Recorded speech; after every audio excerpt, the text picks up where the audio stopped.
He attacks my pawn. Let's just guard it. And then he's playing the Italian game. We're just going to be playing the two knights defense. And then he plays pawn to d3. Now, all I like to do from here is develop my pieces normally. Pawn c3 was played, and then after pawn c3, I'm actually going to play pawn to d5. This is me breaking in the center of the board with my king in the center, which means it is slightly risky, so I'm not going to keep my king in the center for too long. Now he plays pawn to d4 to attack my bishop.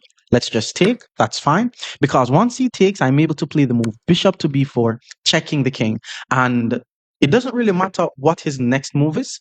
All I'm going to do from here is just get my king out the center of the board.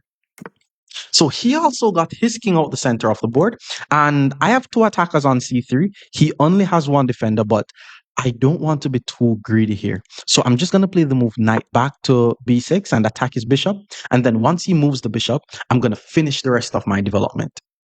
So he pulls the bishop back. Now I'm able to develop my bishop, pin the knight to the queen. All my minor pieces are developed, which means it is time to start our attack. Pawn to h3 was played to attack my bishop. I could take and then take a pawn, but let's just maintain the pin. These types of pin on the opponent's queen is usually very annoying. Bishop to d2 was played, and my opponent already blundered a pawn because the queen no longer guards d4, which means all I'm going to do is take on d4. The knight is pinned, so it's not able to take my knight. Now he has to play g4 and expose his king. Okay, he plays a3. He didn't expose his king, but this should be even worse for him, to be honest, because here's what I'm going to do. First, I take on f3 with check, exposing his king. And because my bishop is under attack, I'm going to pull my bishop back to d6, pointing it towards his king, which means my plan from here is to just bring my queen into the attack and his king will be checkmated.